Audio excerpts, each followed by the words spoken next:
Salam Nusantara bagi kita semua, selamat datang kembali di channel Rekonoha. Ya. Ada wacana dari Pak Prabowo mengusulkan supaya pemilihan kepala daerah atau pilkada itu dilakukan oleh DPR ya. Nah, di antara sahabat yang nonton video ini jangan berpikir negatif dulu ya. Jangan berpikir bahwa saya itu buzzer-nya pemerintah gitu. Saya netral ya, saya berusaha netral ya. Saya tidak akan berpihak kepada siapapun ya. Jadi saya akan mengurai masalah ini dari sudut pandang pemikiran-pemikiran yang rasional.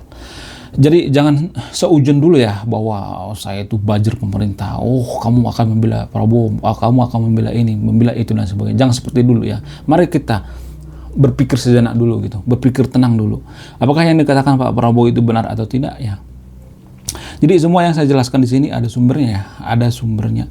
Pemilihan kepala daerah secara langsung oleh masyarakat memiliki beberapa kelebihan dan kelemahan. Apa itu kelebihannya? Kelebihan meningkatkan partisipasi masyarakat gitu. Masyarakat dapat secara langsung menilai pemimpin yang mereka inginkan. Jadi ada kelebihan dan kelemahannya ya. Saya akan bongkar secara jujur apa kelebihan dan kelemahannya. Jadi saya tidak berpihak gitu terhadap kelebihan dan kelemahannya. Yang memutuskan itu Anda, bukan saya ya. Jadi saya akan membeberkan dulu kelebihannya ya. Kelebihannya itu meningkatkan, yang kedua misalnya meningkatkan akuntabilitas kepala daerah, lebih bertanggung jawab kepada masyarakat ya. Yang ketiga misalnya mengurangi pengaruh politik.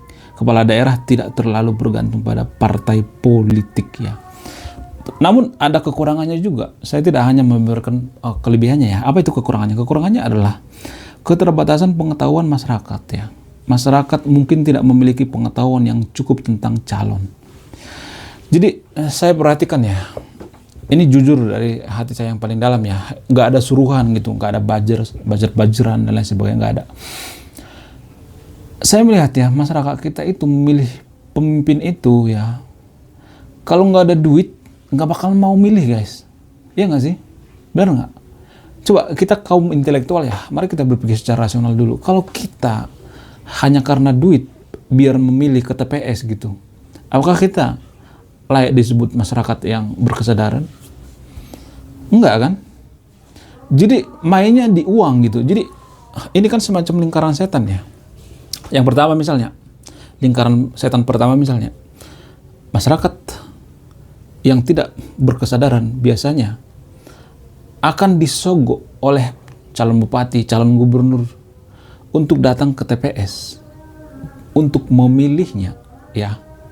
Kalau nggak ada duit, mereka malas ke TPS. Mereka lebih memilih golput ya. Itu masyarakat yang kurang berkesadaran. Nah, lingkaran setan kedua misalnya ya. Para kepala-kepala daerah, gubernur, bupati ya, atau wali kota misalnya, mereka sudah banyak mengeluarkan atau menggelontorkan dana sehingga mereka tidak mau rugi dong ya kan. Misalnya nih mengeluarkan duit miliaran misalnya, katakanlah 100 miliar gitu, dibagi-bagi ke masyarakat ya, pilih saya ya, dikasih 200.000 per kepala, 300.000. Itu kan udah rahasia umum ya, jangan inilah munafik deh ya, serangan pajar lah, apalah itu namanya. Nah, masyarakat kan nggak mau milih ya kalau dia nggak dikasih duit. Dan bupati atau gubernur juga dengan terpaksa menggelontorkan dana biar dia dipilih, dikasih 300.000 atau 200.000 per kepala misalnya ya. Dan bupati menggelontorkan dana pribadinya ratusan miliar. Ketika dia menjabat, maka dia akan berpikir bagaimana cara membalikkan duit yang ratusan miliar ini, bagaimana cara balik modal. Dia nggak fokus lagi bagaimana supaya masyarakat itu SDM-nya naik gitu, bagaimana masyarakatnya supaya sejahtera. Bupati nggak akan peduli itu, nggak bakal peduli. Dia peduli dengan duitnya yang sudah keluar ratusan miliar. Gimana caranya biar saya bisa 2 periode, bagaimana saya bisa membalikkan duit saya itu ya. Bisa aja duit itu dipinjam gitu sama temennya gitu, atau sama kartel gitu, atau sama mafia dipinjam, kita nggak tahu kan. Nah di situ itu mungkin yang dimaksud oleh Pak Prabowo ya. Jadi saya semacam penyambung lidah, bukan berarti saya buzzer-nya, saya nggak dibayar sama Pak Prabowo. enggak. Saya menjangkau pikiran daripada Pak Prabowo, dan ini juga di pikiran saya gitu, sering saya pikirkan di pikiran saya ini, berputar-putar gitu.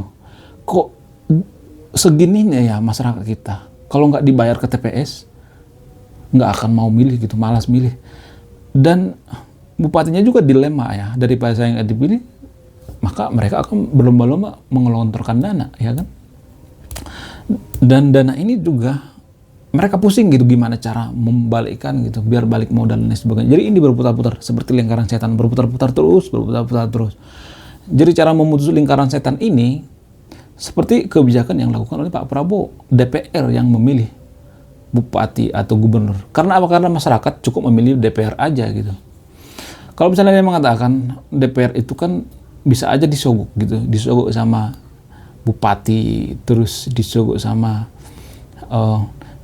gubernur-gubernurnya gitu. Kalaupun mereka disogok, menurut saya pribadi ya, itu tetap kesalahan kita. Kenapa? Kenapa kita memilih DPR yang mau disogok oleh bupati? Kan harusnya dalam memilih DPR itu, kita memilih DPR yang terbaik gitu loh. Nih udah kita lihat track recordnya, udah baik, nggak mau disogok, nggak mau nipu. Ya kita pilih DPR yang seperti itu dong, bukan karena duit gitu. Jadi kalau misalnya DPR mau calon, kita juga dikasih duit biar masuk ke TPS, berarti ini kan semacam lingkaran setan lagi kan. Tadi lingkaran setan pertama, sekarang lingkaran setan kedua gitu. Waktu pemilihan pilkada, sekarang lingkaran setan kedua waktu pemilihan DPR. Jadi pada intinya itu di DPR. Kita pilih DPR yang benar-benar track recordnya bagus gitu, jujur gitu. Ya, tidak mempan disogok ya. Biar dia nanti memilih bupati, gubernur itu dengan baik gitu. Dia tidak mau disogok dan lain sebagainya. Ya, ini semacam lingkaran setan ya. Karena ada banyak bupati atau gubernur terpaksa korupsi ya, terpaksa. Karena apa? Karena modal kampanye sudah banyak yang keluar gitu, 400 juta atau 100 juta gitu. Jadi orang-orang tidak akan, ini kalau misalnya nggak punya duit ya, nggak akan mau jadi calon bupati. Ya iya dong. Masa gaji bupati cuman berapa juta, 5 sampai 10 juta, 20 juta misalnya. Kita ngeluarkan duit ratusan miliar. Rugi dong, ya kan? Yang benar aja, rugi dong. Rugi banget itu namanya. Siapa yang mau? Berarti mereka incar apa? Apa yang mereka incar? Yang mereka incar itu adalah proyek-proyek gitu, uang masuk. Jadi mereka itu tidak fokus lagi untuk memimpin masyarakat. Mereka fokusnya untuk apa? Membalikkan duitnya. Jadi semacam lingkaran setan kan? Ya nggak sih? Jadi orang-orang misalnya nih nggak punya duit ya, mau calon jadi bupati, DPR, gubernur, bupati, gubernur dan sebagainya, wali kota. Kalau dia nggak punya duit, dia akan mundur dengan sendirinya. Padahal bisa aja yang kapabel misalnya, yang tidak mau korupsi gitu, yang mau mengabdi kepada masyarakat, tapi dia nggak punya duit, nggak bisa calon bupati, calon gubernur. Jadi hanya orang-orang berduit lah yang calon bupati, calon gubernur. Nah, yang jadi permasalahan, belum tentu orang-orang seperti ini adalah orang-orang yang terbaik, ya kan? Ya nggak sih? Selanjutnya misalnya, apa kekurangan daripada pemilihan langsung ini? Pemilihan masyarakat, langsung memilih pilkada maksudnya, atau kepala daerah. Pemerintah mengeluarkan dana lagi gitu, dana kampanye, ya dikeluarkan gitu. Tapi sekarang nggak ada dana kampanye, ada sih dikit ya, tapi per partai biasanya. Dulu, sebenarnya kita itu di zamannya Soeharto pernah melakukan seperti itu ya. Zamannya Pak Harto itu kepala daerah atau gubernur atau bupati itu dipilih oleh DPR. Dan hasilnya apa? Apakah kita menjadi negara yang terbelakang atau mundur, atau Soeharto saat itu semakin otoriter rejim, semakin rejim Orde Baru? Apakah benar seperti itu? Mari kita urai ya. Jadi saya tidak berpihak ya. Yang saya juga katakan tadi itu, saya juga nggak berpihak ya. Silahkan dipilih sendiri gitu, kelebihan dan kelemahannya, memilih langsung atau tidak itu. Nah sekarang kita bergeser ke masalah Pak Soeharto, pemerintahan Pak Soeharto. Saya juga nggak berpihak ya pada Pak Soeharto. Mari kita lihat kelebihan dan kelemahannya. Apa kelemahan daripada pemerintahan Pak Soeharto? Kelemahannya itu agak sedikit otoriter ya, nggak sedikit sih, memang Pak Soeharto itu bertangan besi. Namun anehnya, menurut data, dari Indobarometer, presiden yang paling berhasil menurut masyarakat, yang paling disukai itu adalah Soeharto. Aneh gak sih? Aneh kan? Di satu sisi kita mengata-ngatain Pak Soeharto itu rejim lah, Pak Soeharto itu jahat lah sebagainya. Tapi di sisi lain Indobarometer mengatakan, menurut data ya, saya tidak asal mangap ya, nanti bisa dicek datanya. Pak Soeharto itu adalah presiden yang paling dicintai oleh masyarakat. Apakah pada saat zaman Soeharto kita menderita? Enggak. Pada saat zaman Soeharto itu, kalau tidak terjadi krisis, kita sudah menjadi negara maju ya. Tinggal selangkah lagi kita take off jadi negara maju. Tinggal selangkah lagi. Karena krisis moneter, kita menjadi negara maju. Jadi kalau boleh jujur ya, saya juga sepakat sama yang dikatakan oleh Pak Guru Gembul ya. Pemimpin yang cocok untuk memimpin kita itu adalah orang yang bertangan besi sebenarnya. Karena apa? Karena cocotnya masyarakat kita itu nggak ketulungan. Kita itu masyarakat yang kurang berkesadaran guys. Sama seperti pemilihan bupati juga, pemilihan gubernur juga. Kalau nggak dikasih serangan pajar gitu, nggak dikasih duit, kita nggak bakal mau ke TPS kan, malas kan. Iya nggak sih? Jadi ini salah satu bentuk daripada ketidaksadaran masyarakat dalam bernegara ya. Ini sangat membudaya di Konoha saya melihat. Kalau nggak dikasih duit nggak bakal mau ke TPS, golput. Ini kan semacam ketidaksadaran masyarakat. Ya nggak sih? Benar nggak? Jadi di pemerintahan Pak Soeharto juga, kalau ada yang mengatakan bahwa di pemerintahan Pak Soeharto itu rejim dan sebagainya, saya mengaku itu. Ya, saya tidak membela mati-matian Pak Soeharto, tapi Pak Soeharto juga ada kelebihannya, harus kita akui. Ya, harus kita akui kelebihan Pak Soeharto. Saat itu, ya, kaum intoleran tidak berkutip. Pemuka-pemuka agama nggak bisa ngomong di rumah ibadah, ngomongin politik nggak bisa. Terus selanjutnya nggak bisa seenak jidat gitu mengata-ngatain pemerintah. Ya kalau misalnya yang kita katakan terhadap pemerintah itu masuk akal, sok aja gitu. Tapi kan permasalahannya warga Konoha kan banyak yang asal bacot kan, tidak dipertanggungjawabkan, perkataannya tidak bisa dipertanggungjawabkan. Ada banyak seperti itu kok yang perkataannya tidak masuk akal. Kalau masuk akal ya nggak jadi masalah. Tapi kan yang jadi permasalahannya itu kan berbicara tapi perkataannya tidak masuk akal. Jadi kebebasan dalam berbicara itu ya free speech atau demokrasi itu sebenarnya ada sambungannya itu. Demokrasi artinya kebebasan berpendapat. Tapi pendapatnya itu harus masuk akal ya. Tidak asal bacot. Kebebasan berpendapat ini harus masuk akal pendapatnya. Nggak bisa asal bacot. Di luar negeri juga seperti itu. Orang free speech gitu.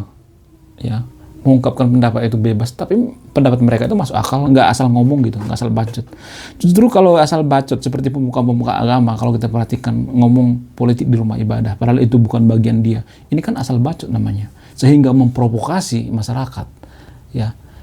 Perkataannya tidak masuk akal, memprovokasi masyarakat ya, menuduh pemerintah jolim gitu. Ya, padahal kalau dia jadi pemerintah juga dia lebih parah kok dari pemerintah. Ya, kalau misalnya pemerintah kita itu jolim, jadi masuk politik ya.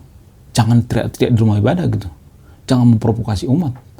Ini kan yang ditekan oleh Soeharto. Makanya Soeharto dikata-katain ya. Kalau Anda tanya sama rakyat miskin, rakyat jelata, pasti banyak kok yang memilih Pak Soeharto. Presiden yang terbaik. Buktinya itu Indobarometer. Ya. Itu data loh, bukan kaleng-kaleng, bukan saya ngarang sendiri.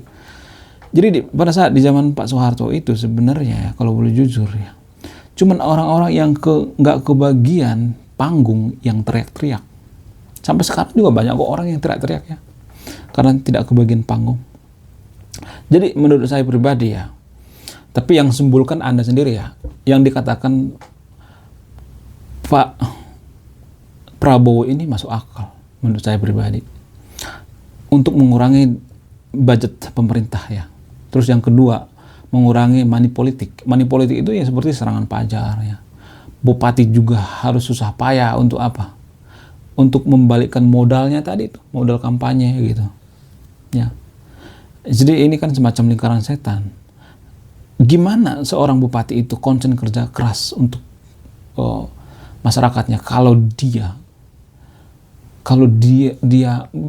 panik gitu, gimana cara membalikkan duit ini. Otomatis dia bekerja dengan ini dong, mafia dong, dengan kartel, ya, dengan premanisme dia akan bekerja sama. Kalau nggak dia yang ditekan, diganggu, ya kan?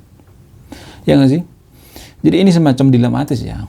Mohon ya dipahami apa yang saya katakan gitu. Mari kita membuka wawasan kita dalam bernegara ya. Beragama juga kita harus dewasa, bernegara juga harus dewasa ya. Justru kalau kita semakin dewasa dalam bernegara, kita juga dewasa dalam beragama. Karena beragama juga seperti itu. Di Konoha banyak saya melihat orang beragama tidak dewasa dalam bernegara. Apa buktinya? Buktinya menggunakan hukum agama di dalam hukum negara. Ini kan semacam membangun negara di dalam negara. Ya nggak sih? Hukum agama, hukum negara. Coba perhatikan apa yang terjadi di Konoha. Rata-rata seperti itu kok. Ya. Menggunakan hukum agama di dalam hukum negara. Berarti dia sebenarnya yang mendua negara ini. Maksudnya dia sebenarnya yang pengkhianat negara ini. Harusnya menggunakan hukum negara dong. Taat sama hukum negara. Jadi menurut saya pribadi, pertimbangan-pertimbangan seperti ini atau keputusan-keputusan semacam ini menurut saya itu sudah baik ya. Kemarin saya melihat ada yang demo ya, mahasiswa kok nggak bisa berpikir sampai sejauh ini ya. Apakah karena mereka dibayar gitu? Lagian saya melihat kalau misalnya pilkada gitu, pemilihan gubernur gitu, pemilihan bupati dan sebagainya, itu kan gini guys, kadang kita itu bisa digeser-geser, maksudnya di mindset kita itu bisa digiring gitu dengan media sosial ya. Dengan bantuan media sosial kita bisa digiring ke kiri, bisa digiring ke kanan. Kita banyak konflik ya, seperti macam dulu ya, kampret ya, cebong kampret dan lain sebagainya. Ya. Cebong kampret ini kan penggiringan ya, penggiringan untuk apa? Untuk supaya kita itu diperalat sebenarnya. Kalau boleh jujur ya, kita diperalat oleh politik sebenarnya. Sebenarnya tujuannya apa? Tujuannya mengurangi budget sebenarnya. Kalau misalnya kita digiring ya, kampret, cebong kampret, kita dijadikan fanatik gitu untuk mendukung calon kita. Jadi tanpa duit juga kita bisa diarahkan. Ya, nampak nggak kira-kira bedanya? Ini semacam dibangun semacam propaganda ya. Ini yang terjadi kalau masyarakat yang memilih langsung gubernur ya, bupati dan sebagainya. Kalau presiden nggak apa-apa lah kita memilih langsung presidennya, karena presiden nggak mungkin menyogok semua masyarakat kan, nggak bisa dia kan nyogok masyarakat. Menurut saya yang paling masuk akal itu pendapat daripada Pak Prabowo ini, ya. Tapi saya bukan buzzer-nya Pak Prabowo ya, tetap Anda yang menyimpulkan ya. Saya hanya mengurai gitu. Saya tidak akan memberikan kesimpulan ini yang terbaik atau ini yang terbaik, enggak. Biasakan berpikir sendiri gitu, menggunakan pemikiran yang rasional. Oke? Saya tidak akan memberikan kesimpulan, Anda lah yang memberikan kesimpulan. Kalau saya memberikan kesimpulan berarti saya berpihak ya. Saya Ray Konoha, salam rasional.